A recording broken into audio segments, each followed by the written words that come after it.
আসসালামু আলাইকুম।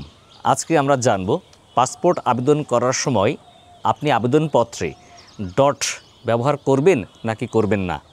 আজকে মূলত আমরা এই ডট সমস্যার একটা স্থায়ী সমাধান নিয়ে আপনাদের সামনে উপস্থাপন করব। আপনারা জানেন যখন এমআরপি পাসপোর্ট ছিল তখন পাসপোর্ট আবেদনে ডট লিখলেও পাসপোর্ট প্রিন্টে যখন আসতো তখন ডট আসতো না। আমার ইতিপূর্বে 3টা এমআরপি পাসপোর্ট ছিল, যে পাসপোর্টে আমার ইনফরমেশান পেজের আমার নাম, পিতার নাম, মাতার নাম বা স্ত্রীর নামের ক্ষেত্রে কোনো অংশেই ডট আসেনি, যদিও তাদের এনআইডি কার্ডে বা অন্যান্য ইনফরমেশানে ডট ছিল। যখন আমি 2022 সালে এমআরপি থেকে ই পাসপোর্ট করার জন্য আবেদন করি, তখন আমি যেহেতু এনআইডি কার্ডে ডট আছে আর এনআইডি কার্ডের মতো করে ই পাসপোর্টের জন্য আবেদন করতে হয়, তাই আমি আবার যখন অনলাইনে আবেদন করি এই ডট যুক্ত করেই ডট সহই আবেদন করেছিলাম অনলাইনে। সেভাবে অনলাইনেও কিন্তু ডট নিয়েছিল। তারপরে আমি এই আবেদনপত্রটা প্রিন্ট দিলাম অন্যান্য প্রয়োজনীয় কাগজপত্র সহ। পাসপোর্ট অফিসে যখন জমা দিতে গেলাম তারা বলছে যে আপনি পাসপোর্ট আবেদনে ভুল করেছেন। ভুলটা হলো কি, যে আপনি এই পাসপোর্ট আবেদনে ডট দিয়েছেন।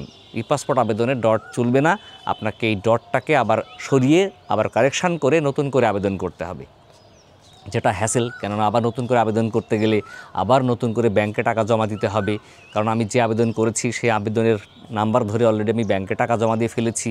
তখন তাদেরকে বললাম যে কি করার উপায় কি, সমাধান কি। তখন তারা আমার কাছ থেকে একটি আবেদনপত্র নিলেন, যে আবেদনের মূল বিষয়বস্তু ছিল এই যে আমার এই অনলাইনের আবেদনটাকে আমি সংশোধন করতে চাই। সংশোধন করার জন্য মূলত আমি আবেদন করলাম তাদের কাছে। ওখানে যে পাসপোর্ট অফিসের প্রধান, অ্যাসিস্ট্যান্ট ডাইরেক্টর অথবা অ্যাডিশনাল ডাইরেক্টর, তাদের কাছে আমি আবেদন করলাম। করার পরে তারা নিজেরাই আমার এই ডটটা উঠিয়ে দিয়ে আবার আবেদন গ্রহণ করলো এবং যথারীতি আমার আবেদনপত্র জমা হলো, পাসপোর্ট পেলাম। এবং এই পাসপোর্ট যে প্রিন্ট হয়ে আসছে তার ইনফরমেশান পেজে আমার নাম বা আমার অন্যান্য যে ইনফরমেশান আছে কোথাও কোনো ডট আসেনি। এটা হচ্ছে তার স্যাম্পল কপি। ফলে আমি ডট ছাড়া পাসপোর্ট পেলাম।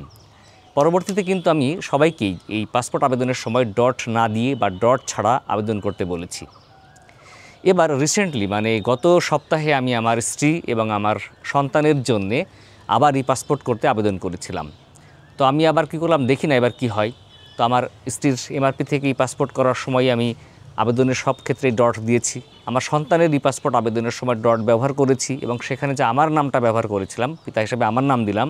আমার নাম হচ্ছে G.M. আলিম রেজা, অর্থাৎ এই যে নামের সাথে ডট, এই ডটগুলো দিয়ে আবেদন করলাম।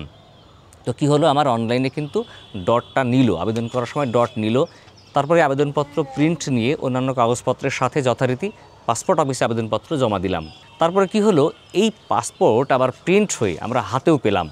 হাতে পেয়ে দেখলাম যে এখানে ডট আসছে, অর্থাৎ আমার আগের ই পাসপোর্টের যে ইনফরমেশান পেজে কিন্তু আমার কোনো ডট বা আমার ইনফরমেশান নাই, বরং তারা আমার কাছ থেকে আবেদনপত্র নিয়ে তারা এডিট করে সংশোধন করে দিয়েছিল। অথচ এখন মেয়ের যে পাসপোর্ট হাতে পেলাম সেখানে ওই মেয়ের পাসপোর্টে পিতার নাম হিসাবে আমার নামের পাশে যে ডট আছে সেই ডটগুলো এসেছে। ডটে কোনো অসুবিধা হয়নি এবং ডটযুক্তই পাসপোর্ট পেয়েছি হাতে। ফলে এখন আপনারা যারা এমআরপি পাসপোর্ট থেকে ই পাসপোর্ট করার জন্য আবেদন করবেন কিংবা পাসপোর্ট সংশোধনের জন্য আবেদন করবেন কিংবা নতুন ই পাসপোর্ট করার জন্য আবেদন করবেন, তারা কিভাবে আবেদন করবেন আপনারা খেয়াল রাখবেন যে আপনাদের এনআইডি কার্ডে কেমন দেওয়া আছে নামের সাথে যদি ডট থাকে, যেমন এমডি পরে ডট, এমএসটি মোসাম্মদের পরে ডট, কিংবা আপনার নামের কোনো সংক্ষিপ্ত শব্দ থাকতে পারে যেমন আসাম বা এজিএম বা এরকম অনেক নাম থাকে না যার আগে সংক্ষিপ্ত শব্দ ওয়ার্ড থাকে, তার একটা ইলাবোরেশন থাকে। তো যেখানেই ডট থাকুক না কেন, আপনার পিতার নামের ক্ষেত্রে, মাতার নামের ক্ষেত্রে, স্পাউস নামের ক্ষেত্রে যদি এরকম ডট থাকে এনআইডি কার্ডে, তাহলে আপনি ডট ব্যবহার করবেন। আর যদি এনআইডি কার্ডে ডট না থাকে তাহলে আপনি ডট দিবেন না। আরেকটা বিষয় বলে রাখি যে আপনাদের পিতা মাতার নাম বা নিজের নাম বা স্ত্রীর নামের আগে যদি মোসাম্মদ সংক্ষিপ্ত থাকে তাহলে সংক্ষিপ্ত লিখবেন, আর যদি মোসাম্মদটা ফুল ওয়ার্ডে লেখা থাকে, মোসাম্মদ লেখা থাকে পুরোপুরি স্পেলিং করে, তাহলে ওইভাবেই লিখবেন। অর্থাৎ এনআইডি কার্ডে যেভাবে আপনার সকল ইনফরমেশান থাকবে আপনি সেভাবে যদি আবেদনপত্র কমপ্লিট করেন তাহলে আপনার পাসপোর্ট পেতে আর কোনো সমস্যা নেই। আর এখন ডট সহই আপনি পাসপোর্ট পাবেন। ফলে ডটের ঝামেলা মুক্ত হলো। এখন আপনি ডট সহই আবেদন করবেন এবং ডট সহই আপনার ই পাসপোর্ট পেতে পারবেন। তো বন্ধুরা, আজকে পর্যন্ত দেখাবে পরবর্তীতে আবার অন্য কোনো বিষয় নিয়ে। ততদিন ভালো থাকবেন। আর আমাদের ভিডিও ভালো লাগলে আমাদের চ্যানেলকে সাবস্ক্রাইব করবেন। আর যদি ফেসবুকে আমাদের ভিডিও দেখেন তাহলে আমাদের চ্যানেলকে লাইক করে ফলো করে আমাদের সাথে থাকবেন। আর ভালো লাগলে শেয়ার করে অন্যকে দেখার সুযোগ করে দিবেন। আল্লাহ হাফেজ, আসসালামু আলাইকুম।